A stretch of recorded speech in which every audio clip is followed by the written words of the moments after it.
Hello বন্ধুরা, সুস্মিতা কিচেনে আপনাদেরকে স্বাগতম। আজকে চলে এসেছি নতুন একটা রেসিপি নিয়ে, মালপোয়া রেসিপি। তাহলে ভিডিওটা পুরো দেখা যাক। প্রথমে একটা বড় বাটিতে আমি এক বাটি ময়দা নিয়ে নিয়েছি, তার থেকে মাঝারি সাইজের একটা বাটিতে একটু সুজি আর এখানে ক্রাশ করে রাখা মৌরি দিয়ে দিয়েছি। আর এর মধ্যে পরিমাণ মতো লবণ আর চিনি দিয়ে দিতে হবে।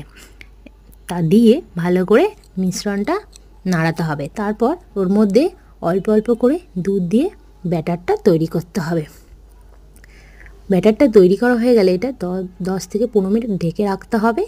তারপর কড়াইতে তেল গরম হয়ে গেলে আস্তে আস্তে মালপোয়াগুলো ভেজে নিতে হবে। দেখুন, ঠিক এইভাবেই দিতে হবে আর উল্টে পাল্টে দুদিকে ভালো করে ভাজতে হবে। মালপোয়াটা কত সুন্দর ফুলেছে, এরকম করে প্রত্যেকটা মালপোয়া ভেজে নিতে হবে। দেখুন, এভাবে ভেজে নিতে হবে। তারপর একটা কড়াইতে জল দিয়ে তার মধ্যে খানিকটা চিনি দিয়ে এভাবে রস তৈরি করে নিতে হবে আর মালপোয়াগুলো ওর মধ্যে দিয়ে দিতে হবে। দিয়ে গ্যাসটা কিন্তু হাই ফ্লেমে দিয়ে দিতে হবে।